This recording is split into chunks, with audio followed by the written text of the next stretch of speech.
Köszöntjük a hallgatókat a DIMS keresőmarketing tagozatának következő podcast adásában.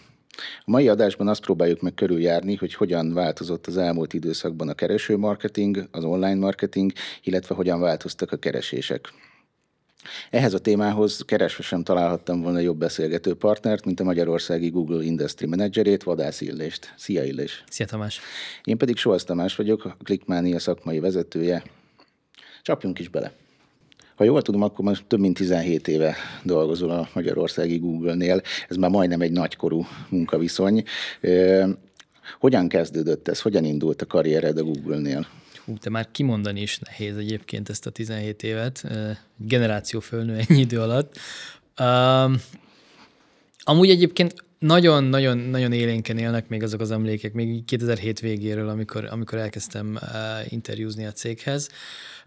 Engem beajánlottak egyébként, érdekes módon nem én jelentkeztem, hanem egy barátom ajánlott be, és akkor így bekerültem az interjú folyamatba. Nekem 7 interjú volt. Akkor még ez soknak számított. Egyébként erre tök érdekes, vannak különböző kutatások, meg megélések, hogy nem biztos, hogy ez a 7 interjú ez mind szükséges volt, de én akkor így nagy élvezettel csaptam ebbe bele. És 2008 év elején Dublinban volt az első munkanapom. Akkor ugye nem Dublinban vettek föl, hanem Budapestre, csak ugye a képzés, a kezdeti képzés első 2 hete az igazából Dublinban történt.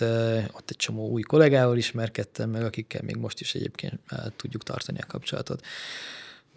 Nagyon izgalmasan indult, és szerintem folyamatosan csak pörgött fölfelé az egész. Hát igen, az elmúlt időszakban, elmúlt évek során azért rengeteg változást éltünk meg így részben közösen is a marketing vonatkozásában. Ugye kezdve onnantól, hogy elindult gyakorlatilag az online világ, az online hirdetések, aztán jött egy mobile first story, most pedig ugye az AI first talán az, ami vagy nem is tudom, hogy igen, ez még... Ne felejtsük, hogy közben jött egy YouTube is, igen, meg sok minden más természetesen. Igen. És ugye nagyon hosszú ez az idő, és nagyon-nagyon gyorsul minden körülöttünk, de mégis mi az, ami így még a mai napig motiválni tud a napi munkában? Mi az, ami inspirál? Igen, sokszor kérdezik, hogy 17 év alatt hogy nem lehet teljesen kiégni ugyanannál cégnél, és nagyjából egyébként hasonló munkakörben is. Tehát, hogy azért sokat nem mozogtam cégen belül, külföldön se dolgoztam, ezt végig Magyarországon töltöttem. Igazából nagyon egyszerű a válasz, mert tulajdonképpen a kérdésbe belefogalmaztad azt, hogy mi az, ami izgalmassá teszi az egészet, hogy olyan gyorsan változik minden, akár cégen belül, akár a cég termékeivel, akár a digitális marketingben, vagy a világon, hogy egész egyszerűen nem lehet unatkozni. Tehát minden nap történik valami újdonság, én folyamatosan tanulási üzemmódban vagyok, és ez azért iszonyatosan motiváló tud lenni, hogy sosem érzed azt, hogy elkopik a tudásod, mert mindig új tudásra van szükség. Tehát elkopik a régi, de folyamatosan új tudást szedsz föl. És ez mind nyilván a jéghegy csúcsa. Én azt gondolom, hogy ha nem lenne egy olyan stabil alap, amit egyébként a kollégáim tudnak nyújtani, hogy minden nap élvezet legyen egyáltalán. Kinyitni a laptopot, bemenni az irodába, és jó közegben, jó társasággal, okos emberekkel együtt dolgozni, enélkül nem lehetne ezt csinálni. Mm-hmm. Sokat lehet arról olvasni, hogy mennyire jó is lehet egyébként a Google-nél dolgozni, biztos izgalmas. Neked egyébként melyik volt a kedvenc időszakod, vagy volt-e ilyen ebben a 17-8 éves periódusban? Ez egy nagyon unfair kérdés, mert attól függ, hogy mikor kérdezed, mindig mást mondanék. Én azt gondolom, hogy mindig történik valami olyan izgalom, ami teljesen felrázza az életünket. Én nem tudom, egy 10 évvel ezelőtti énem el se tudta volna képzelni azt, hogy most az AI az milyen változásokat fog okozni, és én azt gondolom, hogy most sokkal izgalmasabb, mint 10 évvel ezelőtt, de nyilván 10 évvel ezelőtt meg a YouTube volt az izgalmas. Tehát, hogy mindig, ami éppen történik, az így folyamatosan fokozza azt az izgalmi szintet, amivel ezt a munkát lehet végezni. Köszi szépen ezt a kis betekintést így a Google-ös mindennapokba. Az első ilyen nagyobb téma, amiben így gondolkoztam, hogy beszéljünk róla, az így az általános helyzete a Google-nek így a digitális piacon. Ez szerintem az azért egy nagyon érdekes kérdés, mert így néhány évvel ezelőtt többször azért úgy felmerült, hogy főleg így az AI fronton, minthogyha egy picit lemaradt volna a Google. Ugye robbanásszerűen bejött az OpenAI a ChatGPT-vel, ugye Google-nek erre megvolt a maga megoldása, először Bard, meg utána Gemini vagy Gemini néven, viszont talán azt éreztük, hogy egy picit ezek a rendszerek többet is botladoztak, mint a konkurens eszközök, vagy legalábbis lehet, hogy többet vártunk el csak a Google-től, viszont az idei évben és az elmúlt évben pedig számtalan olyan újdonságot hoztatok be, és olyan újdonságot mutattatok be, ami meg fenekestül felforgatta talán megint ezt az állást, vagy mondhatjuk azt, hogy csak visszaállt a rend, úgymond, és megint talán azt lehet mondani, persze ez is talán percről percre változik, hogy éppen ki vagy, hogy úgymond piacvezető, vagy lehet-e ilyet mondani ezen a piacon, de hogy te hogy látod ezt az egész trendet, illetve ezeket a folyamatokat, ti hogy éltétek meg házon belül? Nézd, az AI, én nem nevezném forradalomnak, de hogy evolúció, az R betűt a revolúcióról levágom, tudod. Ez az egész AI evolúció, ez ugye akkor robbant be a köztudatba igazán, amikor a nagynyelvi modellek elkezdtek mindennapi életben használhatóká válni. Most ezek a nagy nyelvi modellek, ezek igazából a Google-nek a boszorkánykonyhájából indultak. 2017-ben jelent meg azt hiszem az ilyen kutatási anyagunk, amiben ez a figyelem alapú tanulást mutattuk be, és tulajdonképpen ez az elv az, ami minden LLM-nek, vagy ilyen nagy nyelvi modellnek az alapját képezi, teljesen mindegy, hogy most ezt ki az, aki lefejleszti, ki az, aki tréneli. Ez alapvetően a Google-nek a tanulmányából indult ki. És a Google egyébként akkor is, amikor nem volt kereskedelmileg elérhető terméke, folyamatosan végzett fejlesztéseket, ugye nagynyelvi modellek frontján, és folyamatosan mindig így elöljáró volt egyébként a fejlesztésekben. Addig, amíg ugye ez nem egy nyílt verseny volt, hanem ilyen zárt ajtók mögött volt, akkor igazából nem nagyon volt motiváció arra, hogy akkor ezt folyamatosan meg kell tudni mutatni. És igen, felgyorsult az elmúlt pár évben a piac. Nagyon-nagyon-nagyon érdekes világot élünk, és ez azzal, hogy ezek az LLM-ek berobbantak, és a felhasználók elkezdték használni őket, látványosan megváltozott az, hogy milyen felhasználó igények vannak, akár a kereső, de akár bármilyen más online termék iránt. És természetesen a Google az azért folyamatosan próbál ezzel, nem azt mondom, hogy lépést tartani, próbálja vezetni ezt az irányt, és talán ami a legnehezebb ebben, és a legnagyobb hangsúlyt kell, hogy kapjon, az, hogy ugye Google-nek van egy ilyen hitvallása, hogy bármilyen jellegű AI terméket, az csak felelősségteljesen szabad kiengedni a piacra. És ami miatt egyébként ez úgy érzékelhető, hogy ez lassabban történt, ez inkább amiatt volt, mert nagyon oda kell figyelni, hogy ezek a termékek, ezek megfelelő biztonsággal, megfelelő felelősséggel tudjanak működni.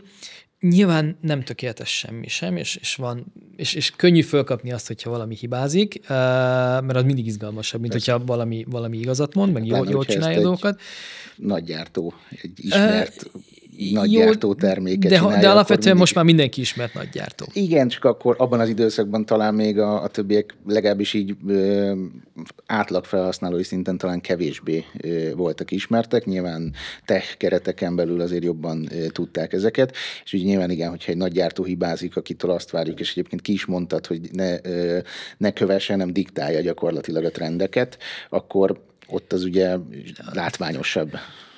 nem feltétlenül az a diktálása fontos, hanem az, hogy példával járjon elől, és jó példával járjon elől. És ez az, amit talán hangsúlyozni szeretnék, hogy a felelősségteljes fejlesztés és innováció, és a felhasználóknak az igényeinek kielégítése, az balanszban kell, hogy legyen. És talán ez a legnehezebb ebben az egészben, és talán emiatt is tűnhetett úgy, hogy a Google később reagált erre, cserébe azok a termékek, amik most kijöttek, ugye meg most még ki fognak jönni a második fél évben, azok tényleg ilyen science fiction kategóriába tartozhatnak. Hát igen, azért számtalan remek terméket mutattatok be az I.O. rendezvényen is, akár a különböző ilyen agentic megoldásokat, az a virtual try-on funkciótok, az zseniálisan jónak tűnik, de akár ez az agent, aki a webshopoknál fog tudni segíteni abban, hogy megbízod, és megfigyel árakat, termékeket, és amikor úgy adódik, akkor automatikusan a kosárba téve érkezel meg az adott webshop oldalába. Azért ez így pár évvel ezelőtt ez ilyen elképzelhetetlen kategória volt. Az a videós reklámfilm is, amit a VO3-mal csináltak, az is azért hihetetlen, hogy mennyire vadászni kell azokat a részleteket, hogy egyáltalán rágyere, hogy ez egy AI által generált tartalom. És itt jön képbe igazából az, hogy a felelősség az továbbra is sok esetben nálunk van, a felelősségteljes fejlesztés. Ugye nekünk célunk az, hogy minden output, amit a mi AI-unk generál, arról lehessen, felismerhető legyen az, hogy AI-jal van generálva. Nem feltétlenül azért, mert látod, vagy észreveszed szemmel, de olyan vízjelek legyenek mögötte, ahol szoftveres úton meg lehet állapítani, hogy ez valóban ember által létrehozott, vagy AI által létrehozott tartalom. A következő nagyobb témánk, amit érinteni szeretnék, az a keresési szokásoknak a változásai. Ugye azzal együtt, hogy megjelentek a nagy nyelvi modellek által megválaszolt keresések, talán ez a jó kifejezés rá, ezáltal ugye nagyon sok minden megváltozott így a keresésekben, a keresési szokásokban is, és ezt igazából az ember saját magán is tapasztalja, tehát hogy egyre több inger éri, egyre több tartalom van, gyakorlatilag már manapság nehéz kiválasztani, hogy melyik az a tartalom, amit érdemes egyáltalán fogyasztani.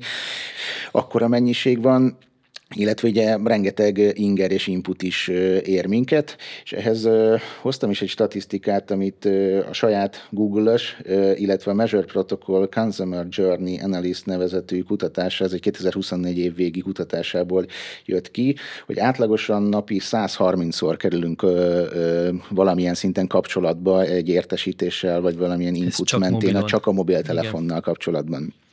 És ugye ez egy eszköz, és akkor ezen kívül ugye még általában ott van egy laptopunk, vagy egy céges gépünk, egy otthoni gépünk, esetleg egy tablet, és még ne is beszéljünk arról, hogy lehet esetleg televízió is. Ez megváltoztatta az egésznek a működését, felgyorsította, és ugye emiatt másképp is keresnek az emberek, tehát hogy azt szerintem kijelenthetjük, hogy manapság egy keresés az már nem feltétlenül abból áll, hogy fogom és bepötyögök egy szót vagy egy kifejezést, és nyomok a végén egy entert, hanem gyakorlatilag ugye ez lehet egy képes keresés, egy hangalapú keresés, akár a nagynyelvi modelleken keresztül történő keresés. Hogyan reagáltatok ti erre? Hogyan tudjátok ezt lefedni, ezt a megoldást? Milyen válasza volt erre a Google-nek? Nagyon, nagyon sok mindent fogalmaztál meg így hirtelen egy kérdésben. Próbálok sorrendben haladni. Az tök valid az a gondolat, hogy ugye van ez az átlagos 130 touch point, vagy nem tudom, milyen interakciós pont, igen, mobilon per nap, per átlag felhasználó. És ezek tényleg nem csak olyan touchpointok, amik a keresésben képződnek le. Tehát, hogyha egy kicsit kijebb, ilyen madártávlatba akarjuk nézni azt, hogy hogyan változott a felhasználói magatartás, nagyon felgyorsult minden.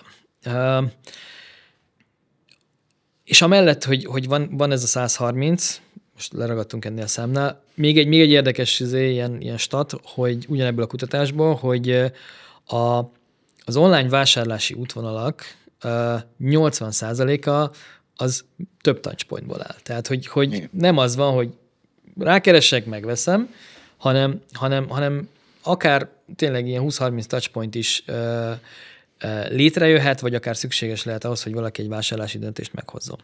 Ez egyébként a saját tapasztalatból azt mutatja, hogy ez már egy régebb óta fennálló trend, viszont az is igaz, hogy egyébként az elmúlt években ez egy növekvő szám volt. Tehát, hogy... Egyrészt növekvő szám volt, másrészt meg jobban tetten érhető. Tehát, hogy régen, amikor nem volt ennyi, vagy legalábbis nem gondoltuk, hogy ennyi volt, valószínűleg akkor is volt ennyi, csak nem voltunk ennek mind tanulja, mert ezek nem biztos, hogy az adott eszközön történtek, vagy nem biztos, hogy a felhasználói útvonalak összeköthetők voltak, stb.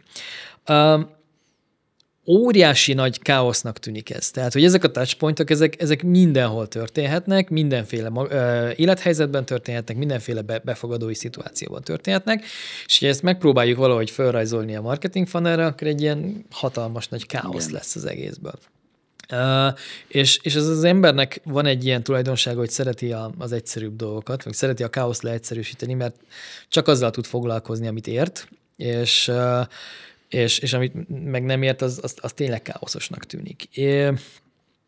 És azt vettük észre, azért elég nagy rálátásunk van arra, hogy mi történik a weben, azt vettük észre, hogy az online térben alapvetően 4 magatartása van a felhasználóknak, amik akár párhuzamosan, akár egymás után, akár egyikből a másikba átmenve észrevétlenül folyamatosan jelen vannak az életünkben. Ez a 4 magatartás a streaming, a scrolling, a searching és a shopping. 4S-nek hívjuk, mert mindig jók ezek a betűszavak, könnyen meg lehet jegyezni őket. Ugye a streaming magatartás az, amikor valamilyen tartalmat fogyasztasz, amit előtte kiválasztottál.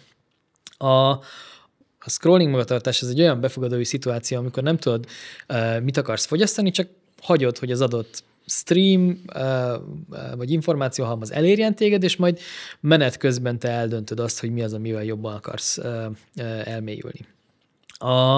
A searching magatartás ez egy olyan aktív, információ éhes magatartás, amit szerintem nem kell bemutatni ennek a közönségnek, illetve a shopping meg az a magatartás, amit marketing szakemberként meg elvárunk mindenkitől, hogy ott szeretnénk a legnagyobb hatással lenni a felhasználónál, amikor a vásárlási döntését meghozza.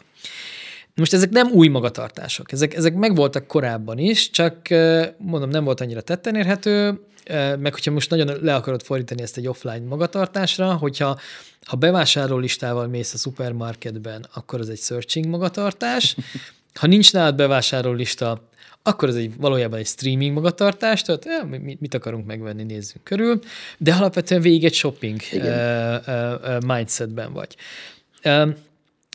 És ez igazából a tetten érhetőség miatt, meg ugye a technológia által most teljesen új útvonalakat kapott ez a 4 magatartás. Tehát ahogy említetted, most már egy fénykép az lehet searching magatartás. Igen.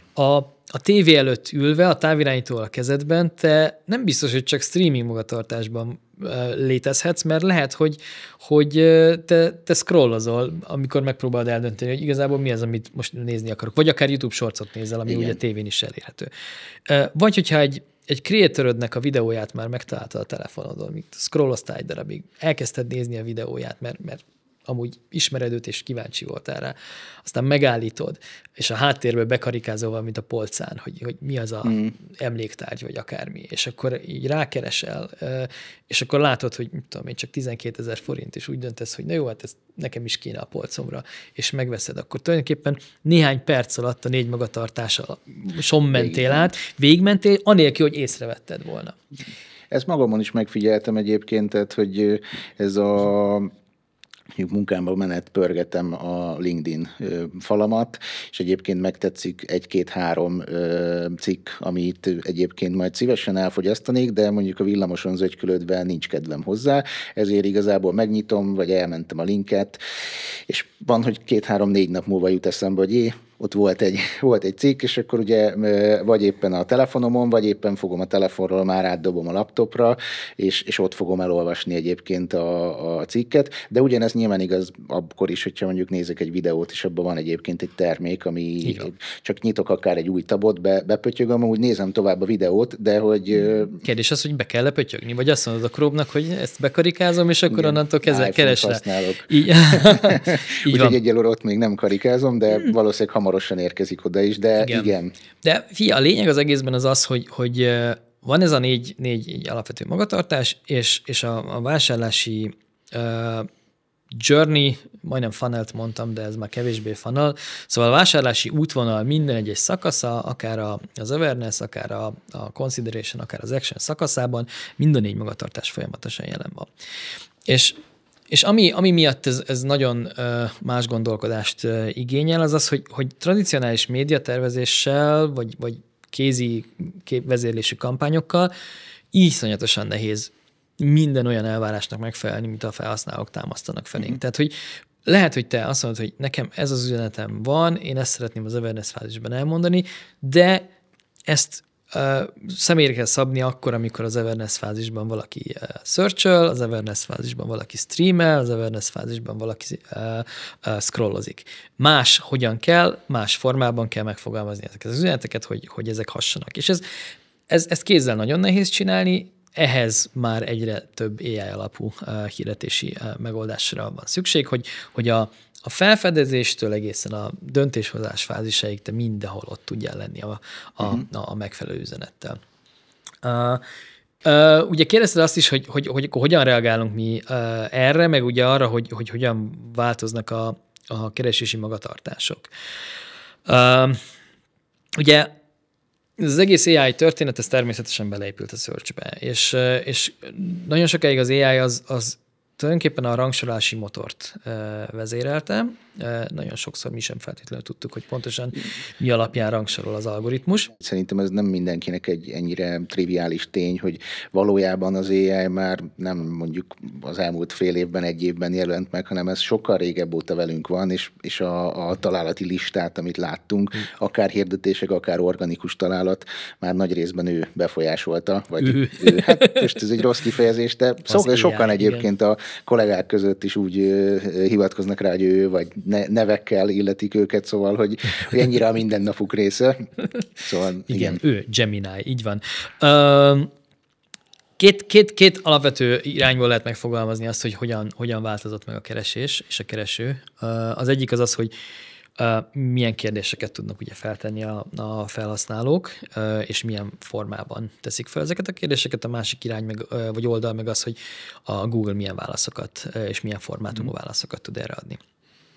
Mi azt látjuk, hogy az idő előre haladtával a felhasználók egyre hosszabb, komplexebb és tényleg nagyon sok szóból álló keresési kifejezéseket használnak, egyre inkább ilyen természetes nyelvű kereséseket, egyre kevésbé van szükségük arra, hogy ilyen fejben csináljanak ilyen keresőre történő optimalizálást. Tehát, hogy amikor az ember fejében egy kérdés az úgy előjön, régen ugye mindig azt csináltuk, hogy megpróbáltuk ezt így lecsupaszítani, és csak a legfontosabb szavakat beírni a keresőbe, ezáltal segítve a keresőnek a munkáját. Most már erre nincsen szükség. Most az AI nagyon jól tudja értelmezni a szabadszavas kereséseket, és ez azért nagyon jó, mert ez nem csak azt segít megérteni a Google-nek, hogy mire keres a felhasználó,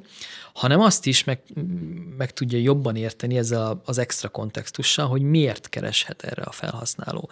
És ezzel, hogy ez a plusz kontextus ez létezik, ez jó ugye a Google-nek abban a szempontból, mert jobb válaszokat tud adni, de jó egyébként mondjuk hirdetői szempontból is, mert ezzel az extra kontextussal olyan kereskedelmi szándékok is előjöhetnek, amik a keresés megfogalmazásakor még nem voltak jelen, de a válaszból esetleg indukálódnak.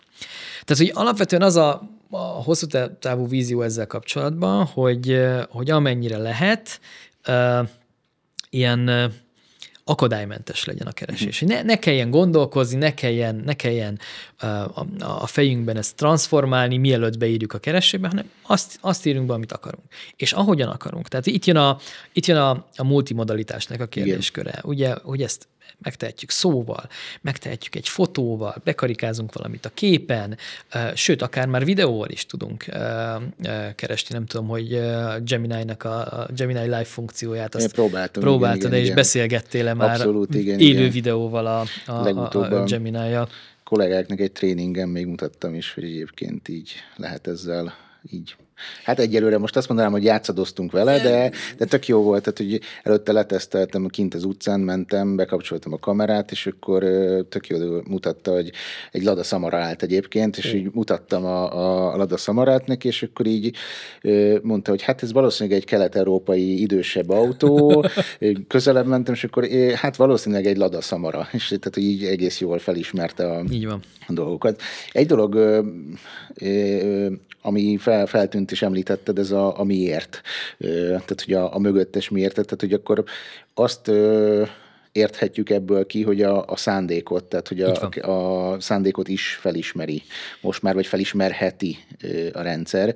Úgymond, hogy amikor én egy keresést végzek, tehát, hogy nem csak érti, hogy beírtam azt, hogy fehér inget szeretnék venni egy esküvőre, hanem igazából azt is értelmezheti belőle, hogy akkor ez valamilyen egyéb vásárlási dolgokat is indukálhat, vagy valamilyen szándékkal keresem. Jobbat mondok, hogyha már azt mondod, hogy fehér inget szeretnék venni egy esküvőre, akkor igazából már mindent elmondtál. Nehéz, de amikor arra keresel, hogy hogyan illik felöltözni az unokatestvérem esküvőjére, az még csak egy információkeresésnek tűnhet alapvetően. De ha értelmezzük azt a szándékot, hogy én ezt valószínűleg azért kérdezem, mert az unokatesomnak amúgy esküvője lesz, és nekem valamilyen ruhát kell szereznem erre, akkor már megjelenhetnek ott az ajánlatok a kék nadrágra, a világos barna cipőre, meg a fehér ingre. Tehát, hogy és akkor nyilván attól függ, hogy milyen évszakban történik ez az esküvő, akkor veszünk föl zakót, vagy nem veszünk föl zakót. Igen. Tehát, hogy ezek a kontextusok, amik ugye korábban nem voltak egyértelműek. Pusztán amiatt, mert a szándék nem volt annyira egyértelmű. Nyilván voltak olyan keresések, ahol egyértelmű volt a szándék. Tehát az a példa, amit te hoztál, hát az abszolút egyértelmű commercial intent, szép magyarul megfogalmazva. De amit én mondtam példaként, ott az már nehezebb. Az már nem biztos. És azt nem biztos, hogy te megcéloztad volna például keresőhirdetéssel. Nem valószínű. Így vagy ha van elég budgetje az ügyfélnek, és upper funnelben is gondolkodunk, hogy szép magyar szavakat használjunk, akkor lehet, de nem valószínű, igen. És egyébként tök érdekes, amit felhoztál, hogy a szándék, és a szándék az hogy lesz nyilvánvaló, és ez honnan indukálódik, mert a keresőnek a transformációja, ami most így lezajlott, vagy zajlik éppen, azzal, hogy az AI bevezetésért került. Ugye már a válaszokban is ez így megviláglik. Ugye az AI Overviews az most lett nemrég bevezetve Magyarországon, valamikor nyár elején, USA-ban egy évvel korábban. Igen. És ez ugye generatív AI segítségével válaszol egy olyan kérdésre, hogy milyen ruhát érdemes felvenni egy esküvőre. És ezáltal, hogy ez a válasz létrejön, és feltételezi azt a Google találati oldala, hogy ezt a választ a user el fogja olvasni, és amúgy erre van adatunk, hogy ezt szokták szeretni az emberek, erről szerintem, hogy beszélünk később. A lényeg az, hogy ha azzal, hogy ezt elolvassa, már előrevetítjük azt, hogy a fejében meg fog fogalmazódni az, hogy akkor kéne nekem venni egy fehér inget, egy kék nadrágot, meg egy barna cipőt. Hol lehet ezeket megvenni? És már ott el lehet kezdeni azon gondolkodni, hogy na jó, akkor erre a szándékra, akkor milyen hirdetéseket tudunk majd megmutatni. Ugye azt látjuk mi is a keresések mentén, hogy azért igen, amikor hosszabb kifejezések vannak, akkor általában megjelenik, és egyébként tök jó összefoglaló válaszokat ad a rendszer. Viszont egyébként találkoztunk többször olyan megoldással is, hogy igazából a találati listának a közepén jeleníti meg. Gondolom az eset lehet nagyságrendileg, amikor nem teljesen biztos abban, hogy akkor ez most milyen típusú szándék, mert akkor ugye fönt megjelenített már hirdetéseket is, ugye van alatta néhány találat, és utána jön az összefoglaló. Tehát ebből vonjuk le azt a következtetést, hogy itt lehet, hogy kicsit billeg a szándék, vagy nem egészen egyértelmű, vagy valami más lehet egyébként mögött? Vagy? Mondjuk, amikor te keresel, akkor valószínűleg nem azzal a fejjel fogod a találati listát szemlélni, hogy vajon nekem mi volt a kereskedelmi szándékom. Tehát, hogy jó, user szempontból ez lehet, hogy annyira nem releváns. Igen, hogy ezt így vizsgáljuk nyilván. Így van, de megértem. Egyébként nem. A válaszom egyértelműen nem. Alapvetően azt kell látni a Google-nek a találati oldaláról, hogy az egy folyamatos evolúcióban lévő történet. Tehát, hogy mindig kísérletezünk azon, hogy hogyan a legjobb a felhasználónak a találati oldal. És persze elkezdtük azzal, hogy az elején van az AI overviews, de most már megengedjük azt, hogy mit tudom, 2-től 5. találatig is megjelenhet. Annak függvényében, hogy adott pillanatban a userről látott képünk, a user korábbi keresései, az eddigi keresésekre adott reakciói, azok hogyan néznek ki, illetve hogy milyen kísérletek zajlanak nálunk a háttérben. Tehát azért itt is van egy csúnya, nem tudom, több variációs tesztelési architektúra felépítve mögötte, tehát hogy mi folyamatosan teszteljük, és folyamatosan nézzük, hogy akkor ez most jó vagy nem jó. És én nem próbálnék ebbe semmilyen ilyen, nem tudom, értelmet látni. Egész egyszerűen arról van szó, hogy adott pillanatban az algoritmus azt a döntést hozta, hogy így rakja össze a találati oldalt. Ez egy tipikus eset, amikor a marketing is túl gondolja.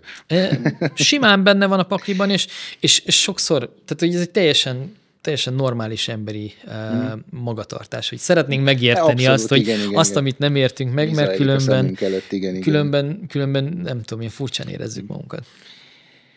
És mik az ilyen első felhasználói oldalú visszajelzések így erről az AI Overviews-ról? És itt most inkább a tényleges felhasználói, tehát nem a céges oldalt értem, hogy ilyen típusú felmérésetek, számaitok bármi van ami...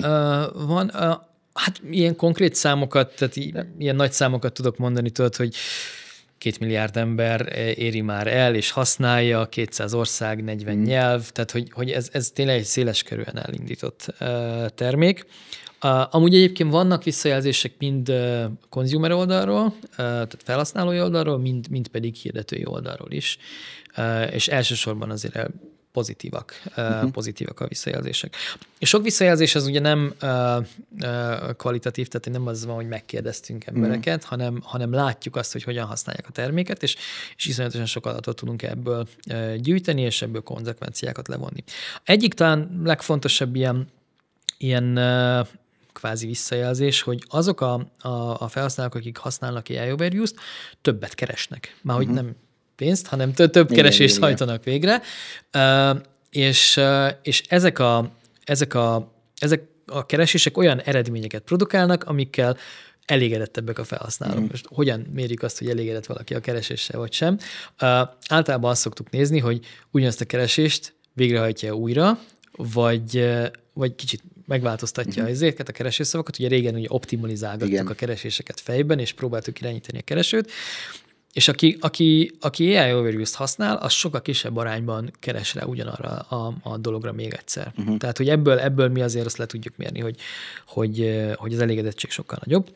És a másik, ami nagyon érdekes és kijött, az, hogy sokkal szélesebb körét látogatják meg a websájtoknak azok, akik AI Overviews-t használnak.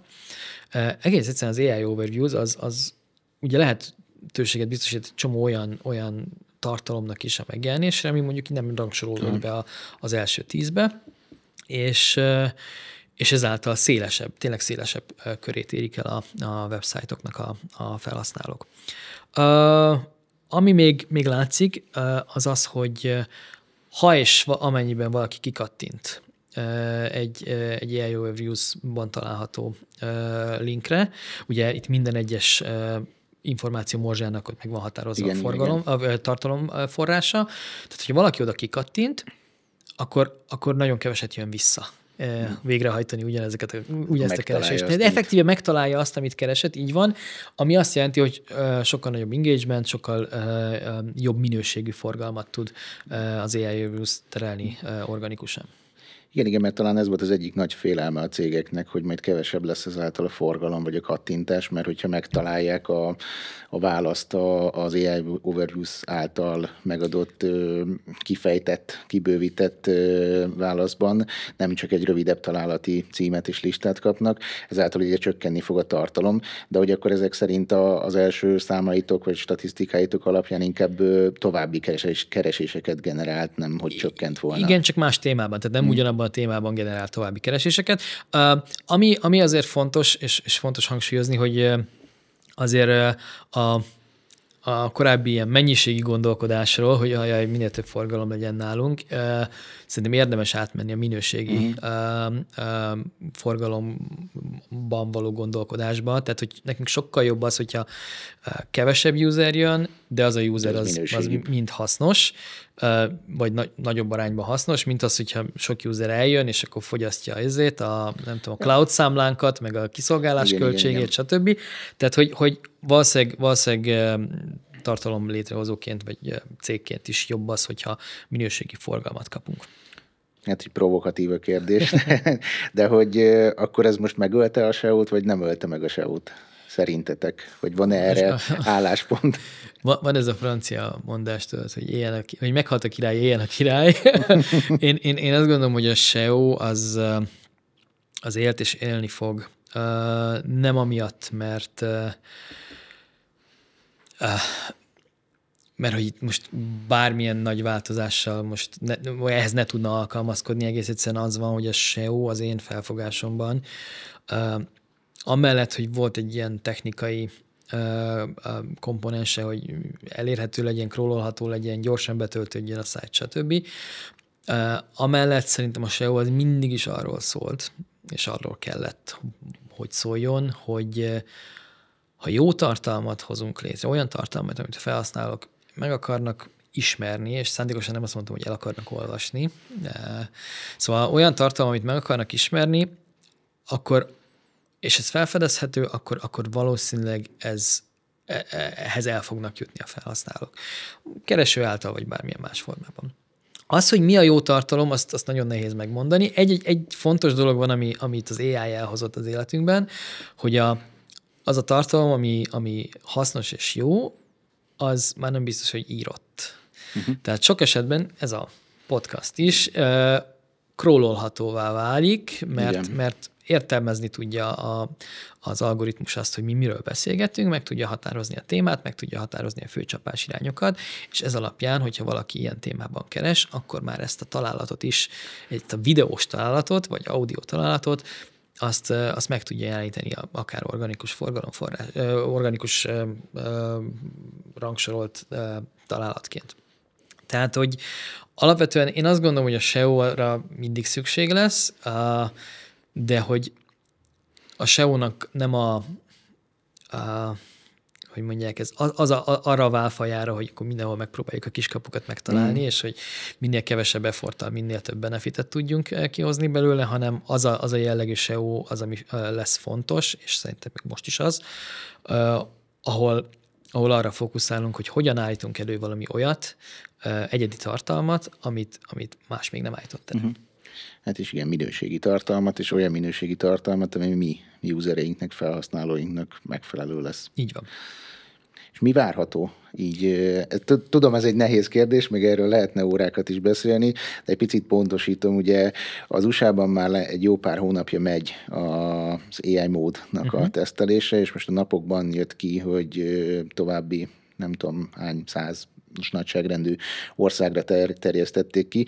És jó múltkor, amikor beszélgettünk, akkor ugye mondtad, hogy ez gyakorlatilag valóban egy teszt. De hogy mit lehet erről tudni? Hogy van erre reális esély, hogy egyébként megjelenjen elkövetkező időszakban Magyarországon is? Hogy erről is lehetett olvasni, hogy Q4-re azért jelentős bővítést terveznek.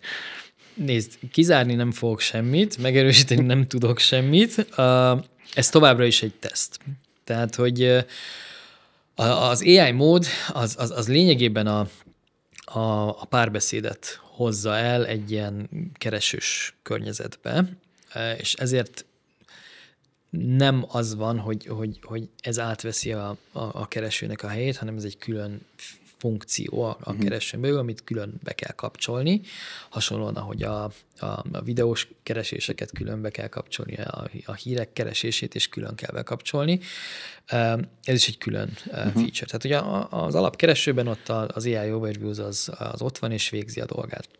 Viszont amikor párbeszédet akarsz folytatni valamiről, úgy, hogy közben találatokat is kapsz a webről, és alapvetően olyan párbeszéd ez, ami webes kereséseken alapszik, akkor erre az AI mód az alkalmas. Még mi sem tudjuk pontosan, hogy igazából ez az, amit keresünk. Tehát azért van kint ez ilyen tesztüzemben, mert szeretnénk azt megnézni, hogy a felhasználók erre hogyan reagálnak, hogyan használják, és hogy valójában szeretik ezt. Hát akkor ezt, ha jól értem, akkor ez egy ilyen beépített beszélgető panel, úgymond, de most nagyon csúnyán fogalmaztam, de kicsit olyan, mint ahogy a Google Workspace felhasználóknak már a Gmailben is ott van mondjuk a Gemini beépülve, és tudsz ott beszélgetni vele, és úgy instrukciókat adni. Ez gyakorlatilag akkor a találati listán belül lesz egy ilyen beszélgetős funkció, amit most már ugye kezdnek megszokni az emberek, hogy amúgy is beszélgetnek a nagynyelvi modellel, és valahogy ezt vetíti rá a keresőre. Ezt valahogy úgy kell elképzelni, hogy mint hogyha a Gemini, a párbeszédes Gemini, az beépülne a Google-be, és nem csak és kizárólag LLM által generált válaszokat ad, hanem ad LLM által generált válaszokat, és mellé néhány találatot is, amiről azt gondolja, hogy ez neked releváns lesz. És akkor utána fel tudsz tenni egy következő kérdést, amire szintén hasonló válaszokat fog adni. És akkor térjünk át egy picit a hirdetési vonatkozására is, így a változásoknak és az újdonságoknak. Ugye részben azért már érintettük ezzel a 4-es modellel is ilyen szempontból, hogy hogyan változott meg ugye a keresés, és ez hogyan hathat egyébként akár a hirdetések vonatkozásában is. Illetve ugye ez egy nagyon fontos dolog, amire egyébként a kereső működésénél szintén kitértünk már, hogy valójában a Google Ads hirdetések tekintetében is most már évek óta alapját képezi az egész működésnek az AI. Gondoljunk itt akár csak a Smart Bidding megoldásokra, vagy a Performance Max kampány típusra. Tehát, hogy alapvetően, de manapság meg már ugye elérhető az ilyen beszélgetős modulok is a Gemini által, szóval, hogy alapvetően szerves része a hirdetésnek az AI, de mégis azért vannak itt is így újdonságok. Ugye kérdezted azt, hogy milyen visszajelzéseket kaptunk a userektől, és akkor ennek nyilván elengedhetetlen komponense az, hogy milyen visszajelzéseket kaptunk a hirdetőktől azáltal, hogy akkor most ez a AI Overviews, ez létezik, és nagyjából hasonló dolgokat kapunk vissza, csak tudod, hirdetői oldalról látják azt, hogy sokkal hosszabbak és komplexebbek a keresések, illetve vannak keresések, amik már kép alapúak, amiket ugye nagyon nehéz kulcsszóval megcélozni. Viszont ezzel párhuzamosan ők is érzékelik azt, hogy ezekben a hosszú keresésekben sokkal több információt árul el a felhasználó a saját szándékáról. És ez ugye folyamatos kérdéseket vetett föl a hirdetők irányából is, hogy jó, hát akkor hogy fog kinézni a hirdetői élmény, meg a felhasználói élmény, a hirdetés befogadó élmény, hogy fognak kinézni a hirdetések egyáltalán, hol fognak megjelenni ezek a hirdetések, és hogy hogyan lehet majd ezeket mérni és lekövetni. És egyébként esetek többségében a válasz az, hogy valahogy hasonlóan, mint ahogy most, valahogy hasonlóan fognak kinézni, hasonlóan mérhető lesz az egész, és hasonló helyeken fog megjelenni, mint most, de azért majd menet közben ez folyamatosan változni fog, és majd meglátjuk, hogy hogyan fog ez valójában kinézni. Tehát, hogy fix válaszaink ezekre még mind nincsenek, viszont egy dolgot el tudunk mondani, hogy az esetek nagy többségében a válasz az lesz, hogy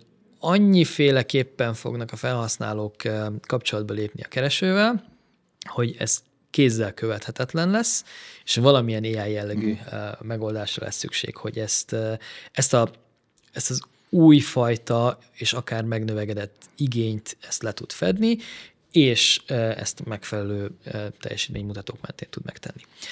És akkor az első ilyen kézenfekvő AI megoldás nyilván az volt, hogy smart biddinget használunk. Smart biddinget már nagyon régóta használunk, tehát hogy aki Google Ads-zel foglalkozik az elmúlt 10 évben, ez biztos, hogy valamilyen AI-t használt, csak nem biztos, hogy még akkor ezt így neveztük, vagy ez tudatosult, hogy ez AI alapú. De az tény, hogy a smart bidding az abban tud segíteni, hogy ezt a prediktív gondolkodást, ezt jobban átülteti a hirdető fejébe, hogy hogyan tudunk még több új lehetőséget találni arra, hogy akkor meg tudjuk jeleníteni a hirdetéseinket. Aki smart biddinget használ, azután könnyebben használ broadmatchet, mert tudja, hogy ez jobban fog működni. Aki smart biddinget használ, az hamarabb fog elkezdeni PMax-ot használni, mert látta, hogy már működött egyszer searchben, akkor miért nem működne ennek a kiterjesztésében. Tehát, hogy alapvetően ez az egyik legjobb ilyen eszköz, amivel tudunk reagálni ezekre a változásokra. És nagyon fontos itt megemlíteni, hogy szerintem az évtized legnagyobb fejlesztése smart biddingben az így mostanában történik.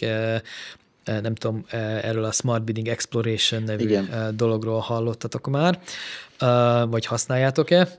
Próbálgatjuk, igen. Ez ugye azt csinálja, hogy nagyobb toleranciát engedélyez, nagyobb kilengést engedélyez a megtérülésben, mondjuk egy ROAS alapú kampánynál, ezáltal nagyobb lehetőséget biztosít olyan keresőkifejezésekre, vagy olyan aukciókban történő megjelenésre, amire alapvetően a konzervatív ROAS beállítások nem biztos, hogy lehetőséget biztosítanának.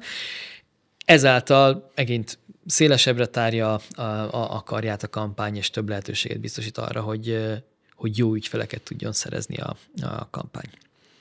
És természetesen valahogy biztosítanunk kell azt, így Google oldalról, hogy az összes megváltozott keresési szokást azt valamilyen formában le lehessen fedni, és a potenciálisan AI overuse-ban történő hirdetés megjelenítést is a jövőben majd le tudjuk fedni. És jelenleg ugye Európában nem jelennek meg hirdetések az AI overuse-ban, de nem tudjuk, hogy mikor fognak. Vélhetően jön majd ez a pont, amikor hirdetések is jelennek majd meg. Feltételezhetően azért az AI által támogatott hirdetési megoldások fognak oda bemenni, nem a manuál CPC-s sima exact match is, meg hirdetés. Nem, tehát hogy attól függ, hogy mennyire erős a kereskedelmi szándék, és mennyire egyértelmű magából a kereső kifejezésből a kereskedelmi szándék. Mert amikor a kereskedelmi szándék az tetten érhető már a kereső kifejezésben, akkor valószínűleg ez meg van célozva kulcsszóval. Igen, de valószínűleg nem is lesz AI overuse. Tehát, nem biztos. Ezt azért nem tudjuk kijelenteni. Viszont abban az esetben, amikor a kereskedelmi szándék menet közben alakul ki, az AI overuse már akkor is tudna megjeleníteni hirdetést. És ehhez arra van szükség, hogy egy olyan hirdetési forma vagy beállítás legyen, ami ezt lehetővé teszi.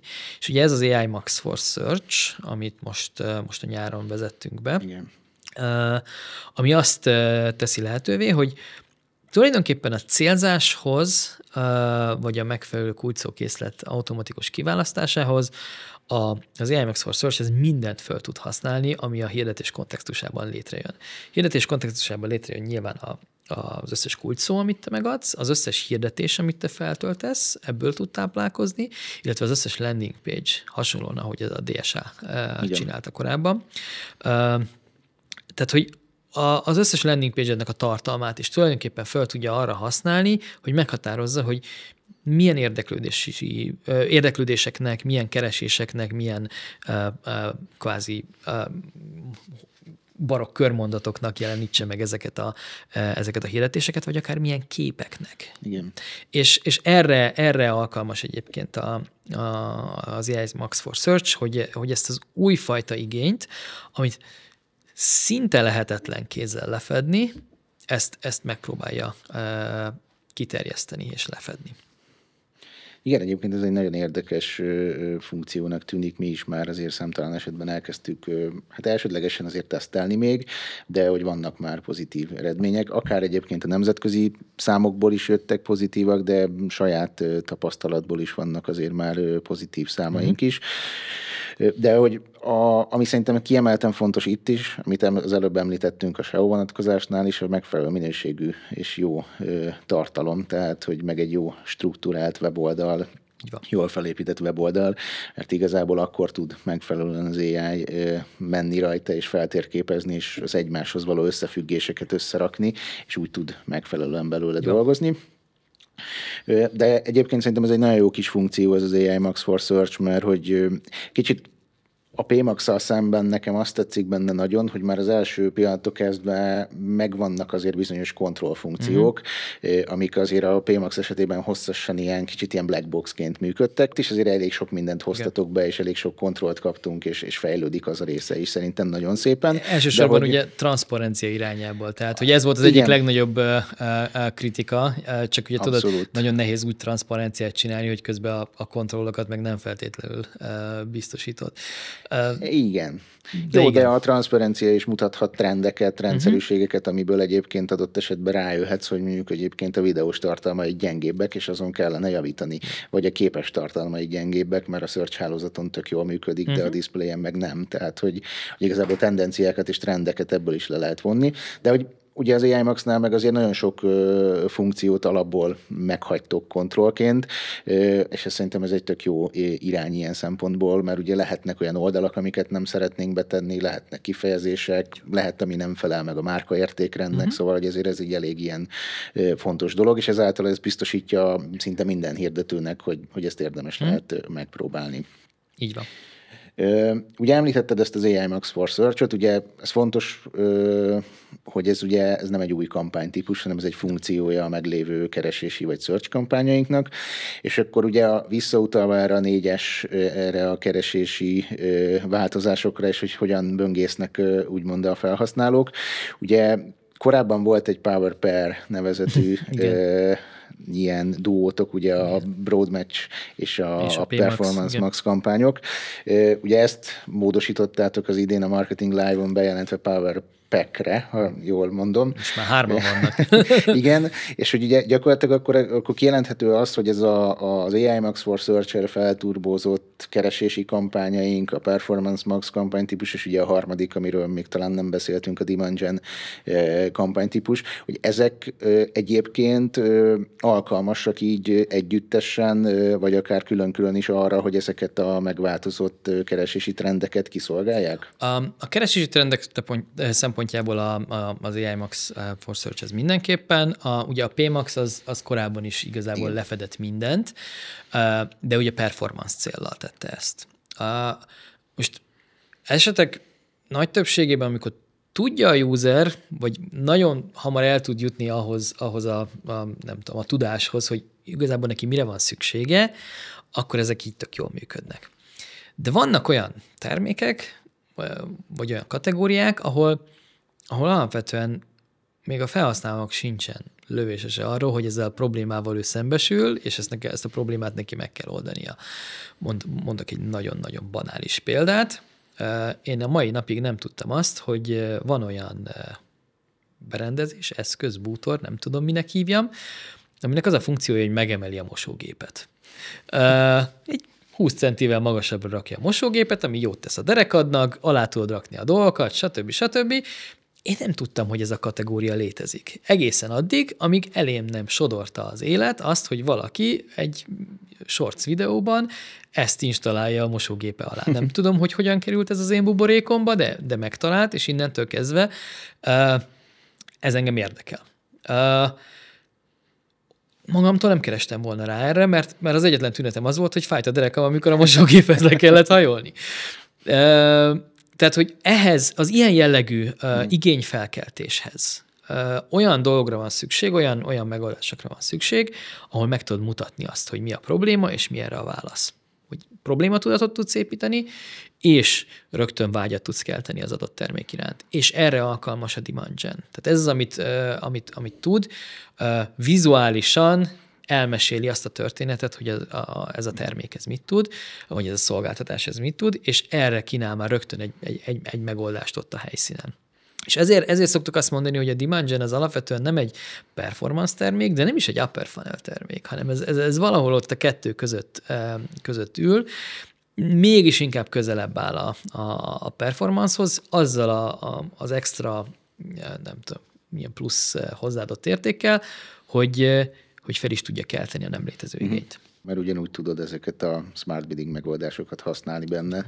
Nyilván nem ugyanolyan megtérüléssel, meg nem ugyanolyan számokkal, de ezt ugye, hogyha újra kalkuláljuk úgy, hogy egyébként teljesen új felhasználókat hozunk be, teljesen új usereket, akik eddig mondjuk nem is hallottak rólunk, akkor abszolút megérheti ez a funkció is. Pontosan. Egy nagyon-nagyon picit kanyarodjunk még vissza ide a Dimanger-re, csak azért, mert hogy nem biztos, hogy ez mindenkinek teljesen egyértelmű, hogy akkor gyakorlatilag ugye ez az a kampánytípus, ami részben, vagy teljes egészében ugye kiváltotta a korábbi display vagy képes kampányainkat, ebben olvad bele gyakorlatilag úgymond a Discovery hirdetések, a Gmailben megjelenő hirdetések, illetve most már ugye a videós hirdetéseket is ez szolgálja ki. Ha jól emlékszem, Timelines... Egy részét a videós hirdetéseknek, mert a performance alapú videós hirdetéseket, igen. Mi várható még most így a hirdetések tekintetében, hogy ugye azért itt próbáltunk, vagy utalgattál is bizonyos dolgokra, hogy itt is további AI megoldások, agentek, vagy mi az, ami a jövő lehet szerinted?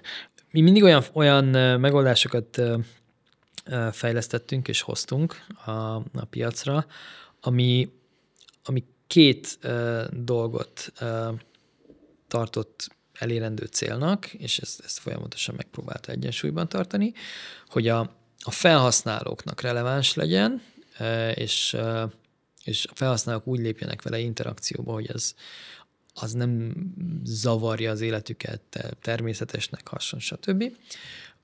Illetve ezzel párhuzamosan a hirdetőknek segítse elérni a saját hirdetési, vagy marketing, vagy üzleti céljaikat. És az esetek nagy többségében ez sikerült. Különben nem használnák annyian és annyit a megoldásainkat. Tehát, hogy én azt gondolom, hogy ebben nem lesz változás. Az, hogy ezt most hogyan kell majd konfigurálni, hogyan fog megjelenni, milyen felületeken fog megjelenni, hát ez igazából a jövő zenéje. Nem tudjuk azt, hogy mikor jönnek az új interfészek, amik még képernyő sincsen például, ezen hogy fog valami megjelenni, de az biztos, hogy a fejlesztés az abban az irányba fog mozdulni, hogy a usernek is, meg a hirdetőnek is hasznos legyen. Igazából ez amit várok a jövőtől.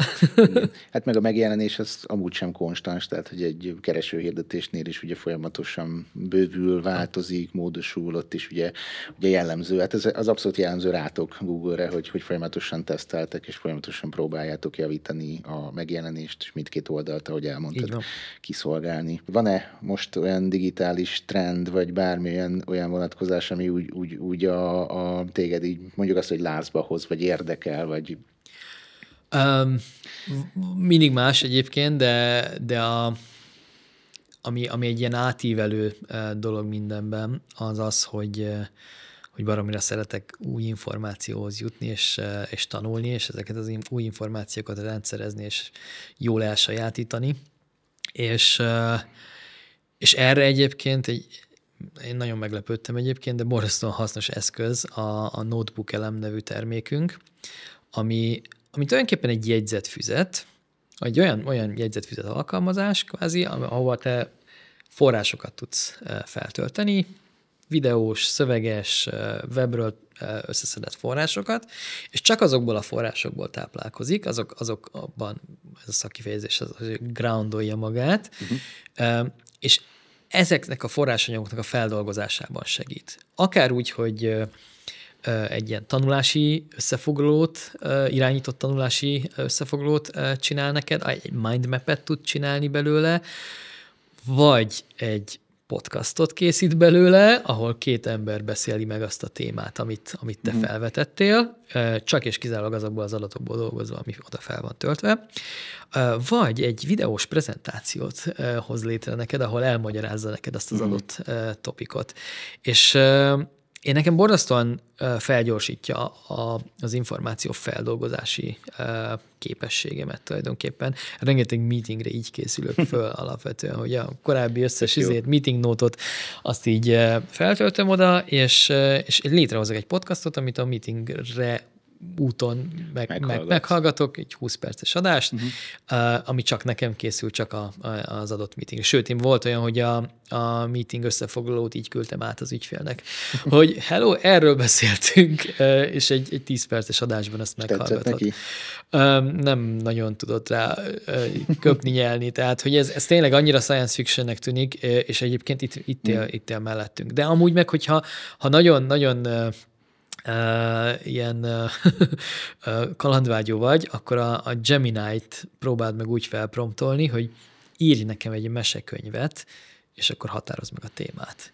És nem csak, hogy megírja a mesekönyvet, de meg is illusztrálja azt a mesekönyvet, és hogyha kéred, akkor fel is olvassa neked ezt a mesekönyvet. Vagy a gyereknek ugye este lefekvéshez. Tehát, hogy on the fly tudtok mesekönyvet írni bármilyen témában, ami...